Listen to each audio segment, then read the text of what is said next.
¿qué tal? Estamos tratando el tema del racismo.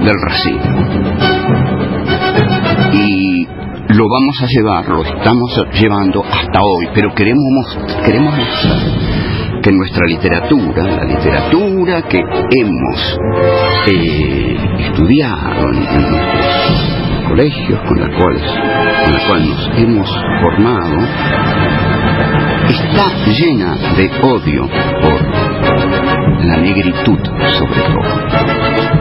Lo que no tolera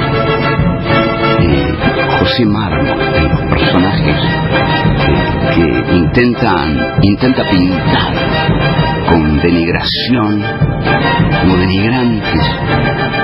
No tolera la suciedad, la negritud y el mal gusto.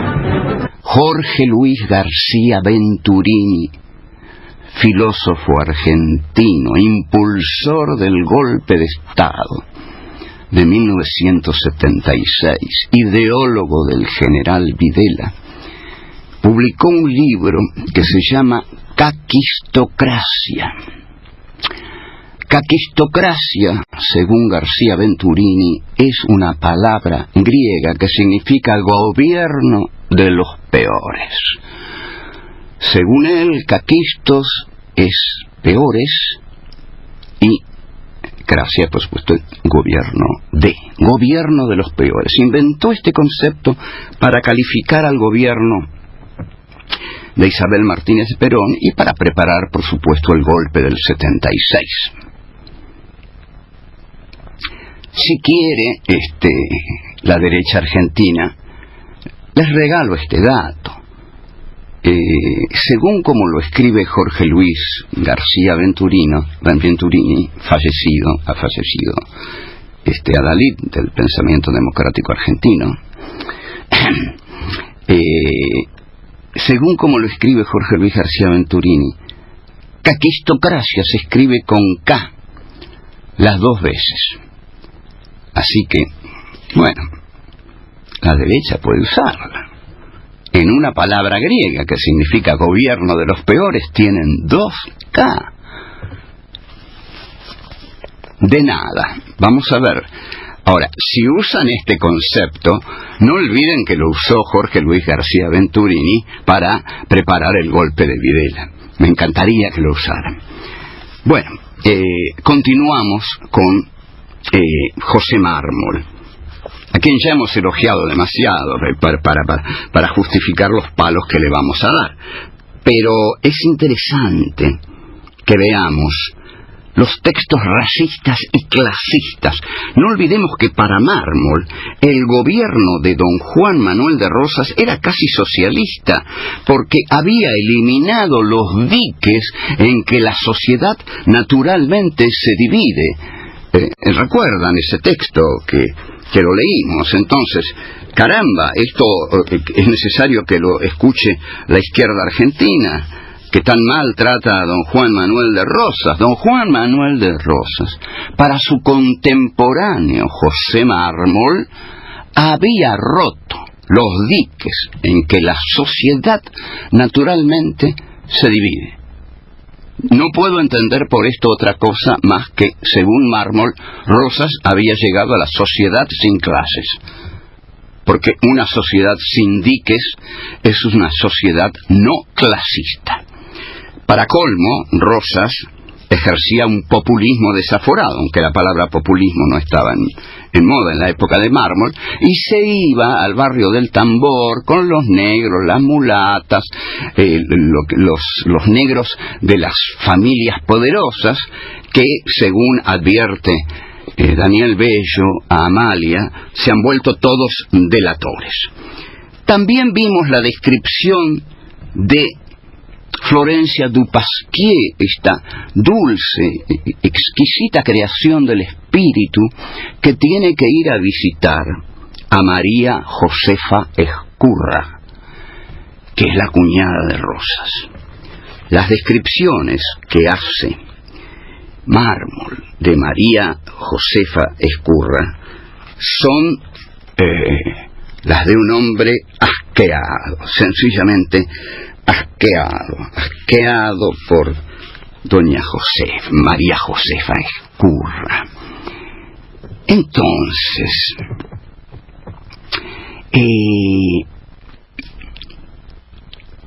hablando ya con Florencia, que la ha ido a visitar, María Josefa la describe Mármol como una vieja. Y en un momento, mientras están hablando, atención a esto, mientras están hablando, Florencia Dupasquier, cuyo solo nombre nos revela el espíritu más refinado de la Francia, que Echeverría había traído al Plata y que había escrito Los Consuelos, La Cautiva, El Matadero y luego el dogma socialista, que tiene muchos valores, ojo, como el matadero, todo eso hay que leerlo, ¿eh? Yo estoy haciendo un análisis sociológico virado a lo filosófico, en cuanto a que estoy tratando de ver la cuestión humanista en esto, ¿no? La cuestión de la recepción del otro por parte de las clases dominantes argentinas en el siglo XIX, eso estamos tratando de ver, y la recepción del otro, del diferente, es por parte de las clases dominantes, no es directamente, no los quieren asimilar. Observemos esto. Dice Florencia Dupasquier, hablando con María Josefa Ezcurra. Es un plan excelente, dijo la joven, escribe Mármol, que ya hacía un gran esfuerzo sobre sí misma para soportar la presencia de aquella mujer cuyo aliento le parecía que estaba tan envenenado como su alma. Escuchó bien. Florencia Dupasquier no puede soportar el aliento de María Josefa Ezcurra, porque ese aliento surge de su alma envenenada. ¿Qué aliento podrá surgir del alma celestial de Florencia Dupasquier? Un aliento con perfume francés, por supuesto. Un aliento a rosas, a orquídeas, no sé, a las más bellas flores. Entonces, el aliento fíjense en qué se va a fijar Mármol, ¿no? Es raro que el racismo se fije en el aliento, porque el racismo consiste en no acercarse mucho a la raza odiada. Pero aquí Florencia Dupasquier no tiene más remedio que acercarse a María Josefa Ezcurra y hablar con ella. Así le huele el aliento pestífero, porque ese aliento es resultado de un alma envenenada. Daniel, en otra escena de Amalia, saludó sin levantarse del sillón. Esto es muy interesante. En una reunión unitaria, una señora, a quien Mármol llama Doña Marcelina, se acerca a Daniel Bello, que es el protagonista de Amalia. Y Mármol escribe: Daniel la saludó sin levantarse del sillón y con esa sonrisa que nada tiene de familiar, aun cuando mucho de animadora, que es un atributo de las personas de calidad acostumbradas a tratar con inferiores. Bueno, esta es la gente que nos iba a traer la democracia, y efectivamente es la gente que cree que trajo la democracia a este país, es la gente que venera a esta generación, a la que van a llamar generación del 80, es la gente que venera a José Mármol, porque es un hombre de la Organización Nacional que transcurre entre 1852 y 1880. Esa etapa de la Organización Nacional es la línea que va a trazar Videla y sus ideólogos para unir la organización nacional que llevaron a cabo los porteños unitarios en el siglo XIX con su proceso de reorganización nacional. Es decir, si Buenos Aires organizó el país matando a los gauchos después de la batalla de Pavón, matando a los indios en la llamada conquista del desierto, si así se organizó el país en 1880, en 1980 los militares de la dictadura festejan la reorganización del país, porque para Videla los llamados subversivos eran lo mismo que los indios eran para Roca, subhumanos o no humanos. De aquí que la palabra subversivo haya sido creado, entre otras cosas, para eliminar la palabra humano. Y esto lo dijo el general Ramón Camps, jefe de la policía de la provincia de Buenos Aires, que gobernaba el general Ibérico Sanchán y cuyo ministro de Justicia era Jaime Smart, creo que está detenido en estos momentos. Ramón Camps dijo una frase perfecta: nosotros no matamos personas, matamos subversivos.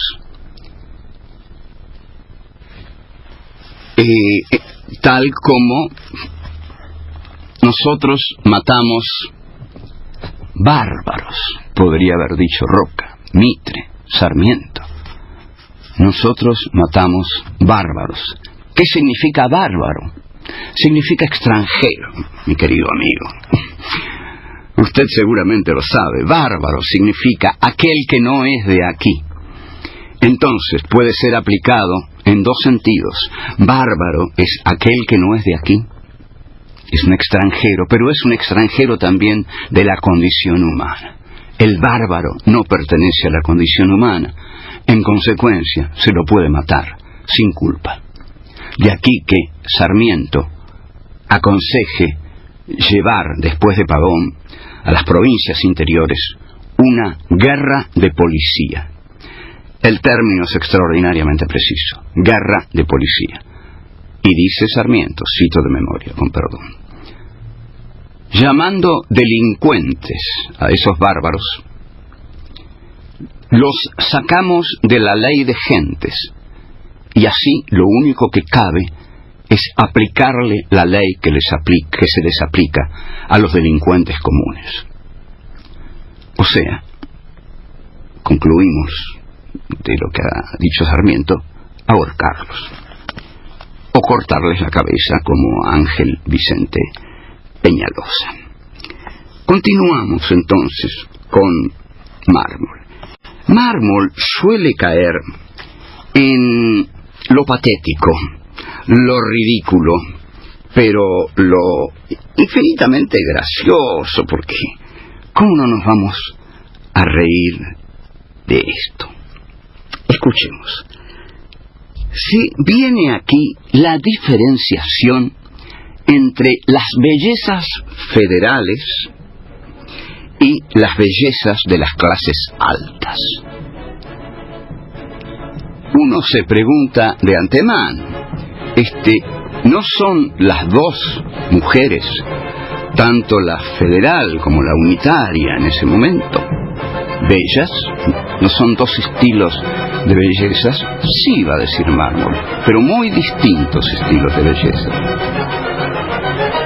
Creo que vamos a continuar y usted me va a esperar, porque es muy interesante ver el racismo infinito que late detrás de esta afirmación.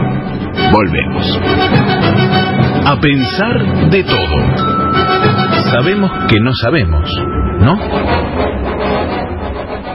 Estás escuchando esta producción que llega a la radio de tu universidad gracias al programa de fortalecimiento de radios universitarias ARUNA, financiado por la Secretaría de Políticas Universitarias del Ministerio de Educación de la Nación, a través del Consejo Interuniversitario Nacional.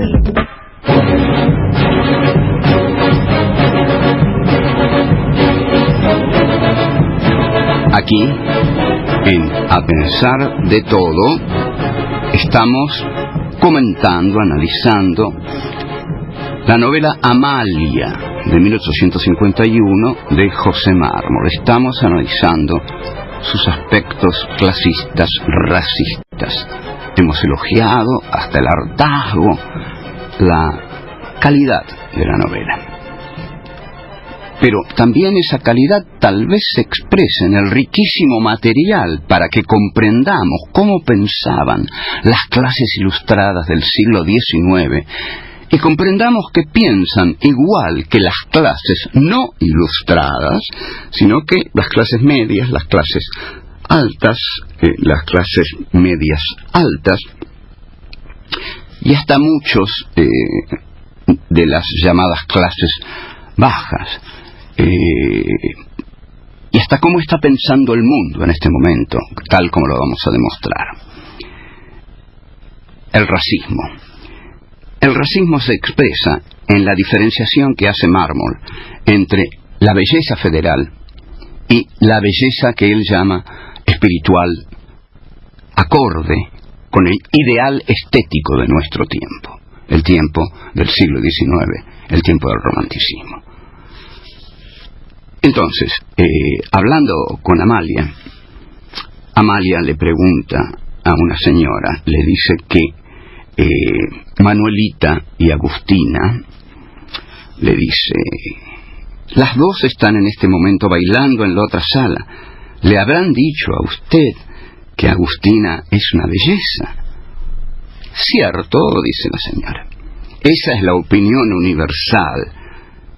¿No es así la de usted? Cierto que sí, solamente que yo la llamo belleza federal.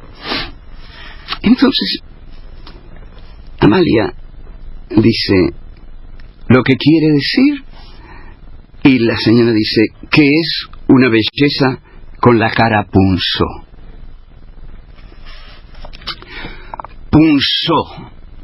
Punzó, este es el color odiado por los unitarios, porque es el color del rosismo, es el color de los federales. Muchas, decenas de años después, en un gran cuento llamado El Sur, Jorge Luis Borges, que en la época en que escribió El Sur se sentía unitario, y acaso fuera un unitario durante toda su vida, de ahí que visitara a Pinochet, lo visitó como unitario. Jorge Luis Borges describe un almacén y dice, sus paredes habían sido punzó, pero el tiempo, para su bien, habían disminuido ese color violento. Borges es un escritor universal, leído en todo el mundo. Ustedes imaginen a un alemán que lee ese fragmento de Borges, no entiende un pito, en serio, porque tiene que saber mucho de historia argentina para entender que el almacén había sido punzó porque había sido un almacén federal y que el tiempo, para bien del almacén, había erosionado, deteriorado ese color violento. El lector alemán se pregunta ¿por qué el punzó es violento? Entonces tiene que existir una nota del traductor abajo bastante larga que aclare que Borges era un hombre tan obsesionado con la dictadura racista, a la que él llamaba primera tiranía, que no pudo evitar poner eso. que él creía que todo el mundo sabía que el pulso era un color violento porque don Juan Manuel de Rosas había pintado la ciudad de rojo. En efecto, y hay una novela del escritor rosista Manuel Gálvez que se llama La ciudad pintada de rojo. Mala novela. Esto no quiere decir que todas las novelas de Gálvez sean malas. Alguna vez hablaremos de Gálvez. La llamo belleza federal, dicen. Y entonces Amalia pregunta, ¿lo que quiere decir? ¿Qué es una belleza con la cara pulsó? Dice la señora. Amalia se rió. Ese no es un defecto, señora. Ese es el color de las rosas. Le dice Amalia a la señora de N. suspensivos. Usted lo ha dicho, dice la señora. Es el color de las rosas. Pero, en fin, dice Amalia, ¿es una linda mujer? No, dice la señora. No, ¿no? Es una linda aldeana, pero aldeana, es decir, demasiado rosada, demasiado gruesos sus brazos y sus manos, demasiado silvestres para el buen tono y demasiado frívola entre la gente de espíritu. Amiguito, ni las lindas federales se salvan para mármol. Y ese, dice esta señora, es nuestro desquite, que lo sepan, que comprendan la diferencia que hay entre ellas y nosotras. Entonces, aquí queda claro qué es una belleza federal y qué es una belleza del espíritu, de clase. La belleza federal pertenece a la naturaleza, es rosada, tiene brazos gruesos, sus cachetes son gruesos y también rosados. Hay demasiada juventud, demasiada vitalidad en ella. El ideal espiritual de la época es el de la languidez blanca de las damas del romanticismo, caramba. Eso es lo fino. Esta mujer, aunque bella, es bella, pero es una grasa. Esto es lo que quiere decir Mármol. No lo dice, pero hoy se diría así. Sí, es, digamos, hoy se podría decir, y es una piba de barrio, ¿viste? Es una piba de barrio, está fenómena, pero es muy rosadita, Hoy tanto el ideal romántico ya murió, ¿no? Pero no, el ideal romántico está en la flacura de las modelos que desfilan por las pasarelas. Son muy flacas, son creaciones del espíritu, por eso son tan flacas y tan altas, porque son lejanas, imposibles, blancas, muy blancas. Y si son negras, son tan bellas, son tan altas, que también son inalcanzables. Y además, ahora, es políticamente correcto poner negros en todas partes. Sobre todo si una modelo como Imán o como la señorita Campbell y se presenta y dice quiero modelar. Bueno, entonces los de Armani la miran y les dicen sí, señoritas, adelante, modelen, por favor.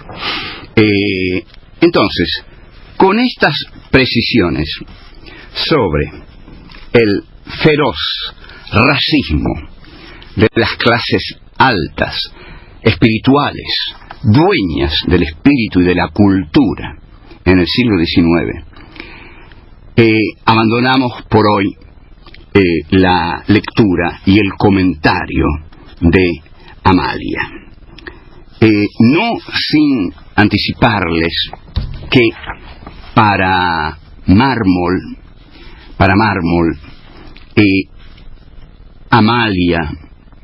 Amalia y Florencia Dupasquier son lo que él llama dos creaciones del espíritu. Y a esto se opone esa mujer de mal aliento. De mal aliento porque ese aliento surge de la peste que hay en su alma, María Josefa Ezcurra. ¿Y qué va a decir María Josefa Ezcurra? María Josefa Ezcurra va a decir: ser todos iguales es la federación. Tomen, María Josefa Ezcurra era peronista, leninista, marxista, van la lettre, como se dice. Pero ¿qué les parece esta María Josefa Ezcurra que dice ser todos iguales es la federación? Estaba adelantada esta mujer. ¿Por qué la izquierda no abraza a Rosas como su causa? Que Mármol quiere decir que eso les molestaba, porque la federación era igualar a todos. No. ¿Cómo las creaciones del espíritu se iban a igualar con las mujeres que exhalaban un aliento pestífero? No somos todos iguales. Están los que pertenecemos a la élite del espíritu y los bárbaros, los otros, los que pertenecen a la esfera de lo natural. Bien, eso es puro racismo, señor Mármol, pero también usted ha arrojado un elogio social sobre Rosas al hacerle decir a María Josefa Ezcurra ser todos iguales. Eso es la federación rosista. Entonces, ¿no habrán sentido las clases altas con Rosas, que eran oprobiosamente igualadas con el populacho? ¿No habrá sido ese el más horroroso pecado que cometió Rosas? Despertar la insolencia plebeya. Esta es una frase de Mármol también, y puede ser una frase de Borges, de Victorio Campo, de Bioy Casares, y hasta de Rodolfo Gioldi, ni hablemos, de Américo Gioldi, ni hablemos, que vieron en los migrantes internos del 45 y en la política de derechos que el primer peronismo le da al naciente proletariado urbano ligado a la industria liviana, insolencia plebeya. Mármol va a hablar mucho de que Rosas, va a decir que Rosas despertó la insolencia plebeya, y la oligarquía argentina va a decir que Perón despertó la insolencia plebeya.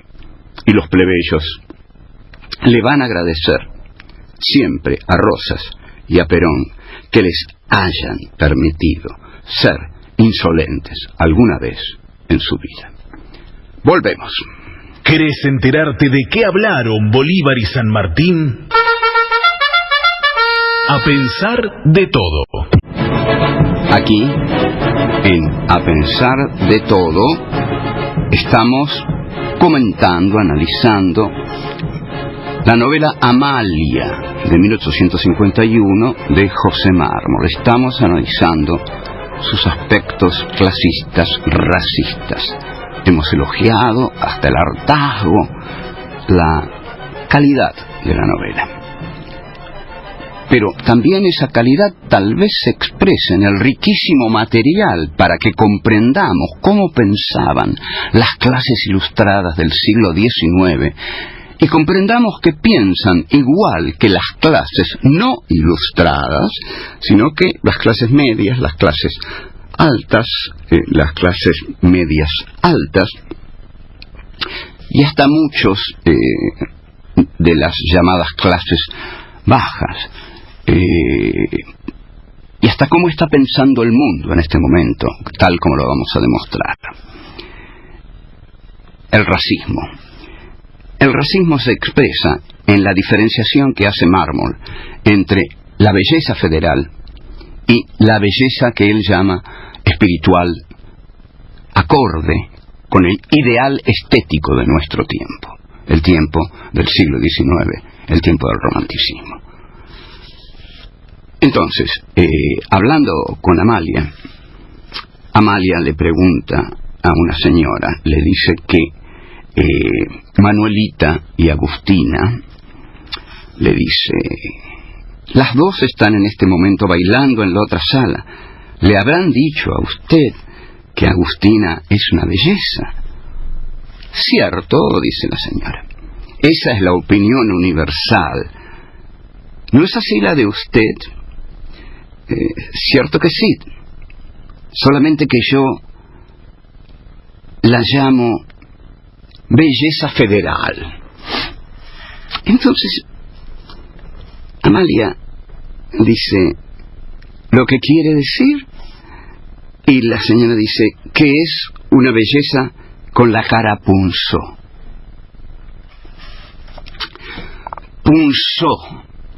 Punzó, este es el color odiado por los unitarios, porque es el color del rosismo, es el color de los federales. Muchas, decenas de años después, en un gran cuento llamado El Sur, Jorge Luis Borges, que en la época en que escribió El Sur se sentía unitario, y acaso fuera un unitario durante toda su vida, de ahí que visitara a Pinochet, lo visitó como unitario. Jorge Luis Borges describe un almacén y dice, sus paredes habían sido punzó, pero el tiempo, para su bien, habían disminuido ese color violento. Borges es un escritor universal, leído en todo el mundo. Ustedes imaginen a un alemán que lee ese fragmento de Borges, no entiende un pito, en serio, porque tiene que saber mucho de historia argentina para entender que el almacén había sido punzó porque había sido un almacén federal, y que el tiempo, para bien del almacén, había erosionado, deteriorado ese color violento. El lector alemán se pregunta ¿por qué el punzó es violento? Entonces tiene que existir una nota del traductor abajo bastante larga que aclare que Borges era un hombre tan obsesionado con la dictadura racista, a la que él llamaba primera tiranía, que no pudo evitar poner eso, que él creía que todo el mundo sabía que el punzó era un color violento porque don Juan Manuel de Rosas había pintado la ciudad de rojo.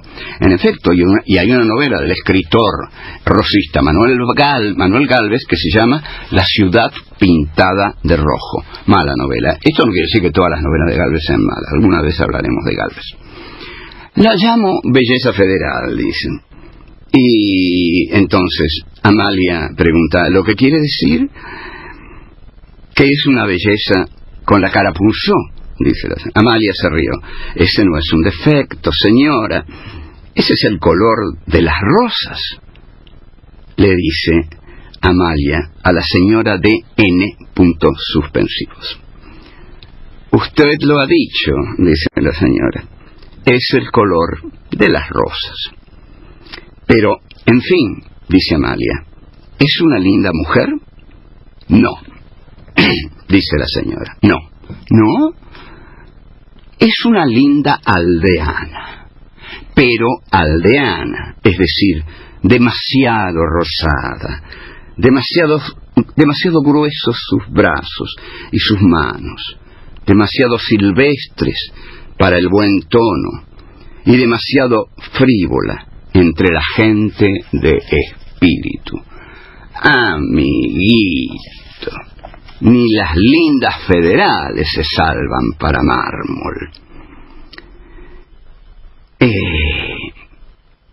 Y ese, dice esta señora, es nuestro desquite, que lo sepan, que comprendan la diferencia que hay entre ellas y nosotras. Entonces, aquí queda claro qué es una belleza federal y qué es una belleza del espíritu, de clase. La belleza federal pertenece a la naturaleza, es rosada, tiene brazos gruesos, sus cachetes son gruesos y también rosados. Hay demasiada juventud, demasiada vitalidad en ella. El ideal espiritual de la época es el de la languidez blanca, de las damas del romanticismo, caramba. Eso es lo fino. Esta mujer, aunque bella, es bella, pero es una grasa, ¿va? Esto es lo que quiere decir Mármol. No lo dice, pero hoy se diría así. Sí, es, digamos, hoy se podría decir, y es una piba de barrio, ¿viste? Es una piba de barrio, está fenómena, pero es muy rosadita, Hoy tanto el ideal romántico ya murió, ¿no? Pero no, el ideal romántico está en la flacura de las modelos que desfilan por las pasarelas.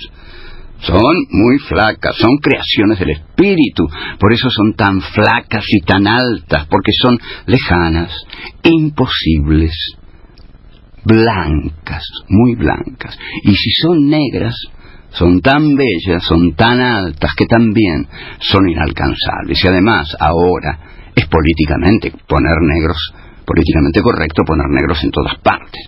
Sobre todo si una modelo como Iman o como la señorita Campbell y se presenta y dice quiero modelar. Bueno, entonces los de Armani la miran y les dicen sí, señoritas, adelante, modelen, por favor. Entonces, con estas precisiones sobre el feroz racismo de las clases altas, espirituales, dueñas del espíritu y de la cultura en el siglo XIX, abandonamos por hoy la lectura y el comentario de Amalia, no sin anticiparles que para Mármol Amalia y Florencia Dupasquier son lo que él llama dos creaciones del espíritu. Y a esto se opone esa mujer de mal aliento. De mal aliento, porque ese aliento surge de la peste que hay en su alma. María Josefa Ezcurra. ¿Y qué va a decir María Josefa Ezcurra? María Josefa Ezcurra va a decir: ser todos iguales es la federación. Tomen, María Josefa Ezcurra era peronista, leninista, marxista, avant la lettre, como se dice, pero ¿qué les parece esta María Josefa Ezcurra que dice ser todos iguales es la federación? Estaba adelantada esta mujer. ¿Por qué la izquierda no abraza a Rosas como su causa?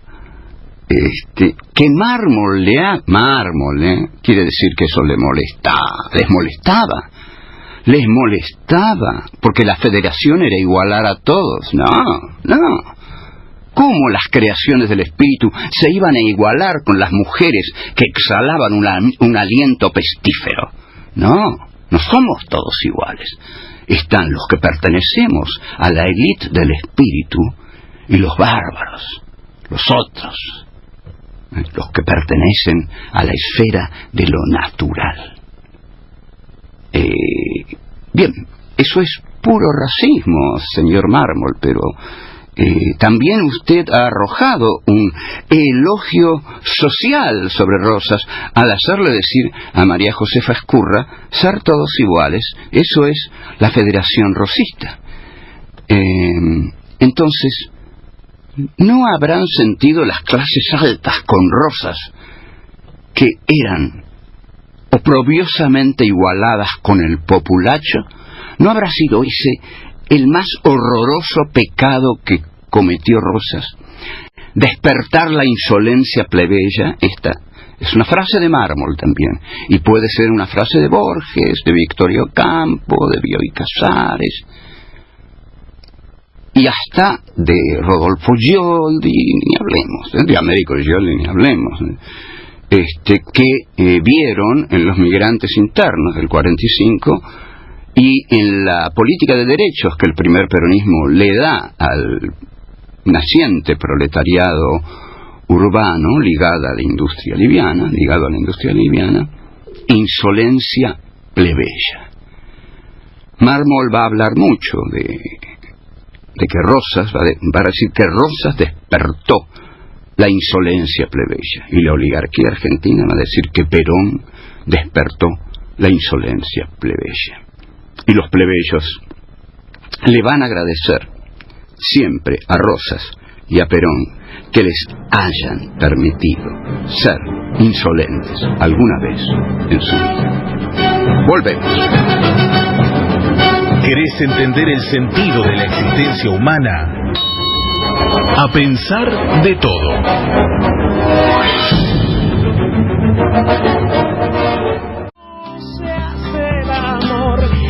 Esta canción que estamos escuchando la compuso Gabo Ferro, y usted la puede encontrar en el primer disco de Gabo, Canciones que un hombre no debe cantar. ¿Por qué se llamará así este primer disco? Que es del año 2005. El nombre del disco nace de una frase de Edith Piaf. Edith Piaf era una cantante francesa que sedujo a todo París, le decían el gorrión de París. Era de muy escasa estatura, tuvo muchos amantes, se la consideraba un ícono del amor, y cantó canciones célebres, Ne touche pas mon nom, Ne me quitte pas, y cantaba con un exagerado, digamos, rayador francés, ¿no? Que es ustedes deben saber que los franceses dicen no, rien de rien, así cantaba Edith Piaf. Era todo un estilo. ¿Quién puede decir varias veces rien de rien? Tiene que ir al fonoaudiólogo. Pero bueno, Edith lo conseguía. Murió más o menos joven de un doloroso cáncer. La presentaron en un teatro con enorme amor, y toda Francia le cantó. Esta es una frase maravillosa, cuando uno dice toda Francia le rendió culto a, digamos, Susana Rinaldi, cosa que ha ocurrido, pero es como si fuera algo finesse, de mucha finesse. Y no es lo mismo que Estados Unidos te rinda culto. Estados Unidos te rinde culto y te llena de dólares, pero si Francia te rinde culto, te llena de honor, La France, toujours la France, la Marseillaise, etcétera. Bueno, la canción de Gabo gira alrededor de la idea capitalista de la palabra hacer, contraponiendo al amor en las antípodas de lo productivo. Claro, el amor está en las antípodas. Si es el homo faber, claro, es el hombre que hace, es el hombre del capitalismo. Entonces, de aquí que Gabo Ferro se haya puesto en contra de toda la nación francesa, que ha dicho desde siempre faire l'amour, ¿no? Porque así lo han dicho los franceses. Los norteamericanos dicen having sex, to have sex, y los franceses faire l'amour, y los italianos facciamo chiqui chiqui, y los argentinos, bueno, no lo puedo decir lo que decimos los argentinos. Bueno, Gabo Ferro es también historiador, es docente universitario y ha escrito varios libros, entre ellos uno que le pediría porque me interesa, que se llama Barbarie y Civilización, y parece que es un libro que analiza la figura de Don Juan Manuel de Rosas, figura que alguna vez vamos a tomar en este programa con mucha dedicación, porque hay que aclarar de una vez por todas qué fue el restaurador de las leyes, el gaucho de los cerrillos. Fue una figura excepcional, a la que no se puede agredir ni negar. Claro, es extraordinario, porque ahora desde hace tiempo están los billetes de 20 pesos. ¿Saben por qué? Porque Menem les dijo a los oligarcas de las finanzas: bueno, miren, yo hago lo que ustedes me piden, pero me ponen al restaurador en los billetes de 20 pesos, pero le ponemos a quien quiera, dijeron, a Stalin le ponemos, si usted hace el programa económico que nosotros queremos, el consenso de Washington, el neoliberalismo, le ponga lo que quiera. Y bueno, y así Menem, que lo trajo a Rosas para justificar el indulto a Videla, ¿escuchó bien? Fue una lucha nacional traer a Rosas, y Menem lo trae con ese motivo detestable. justificar el indulto a Videla. Bueno, estos son fragmentos dolorosos de nuestra historia. Ya vamos a volver con un análisis de don Juan Manuel de Rosas. Por hoy creemos que es suficiente. Gracias. Chao. Volvemos en otro programa, ¿no?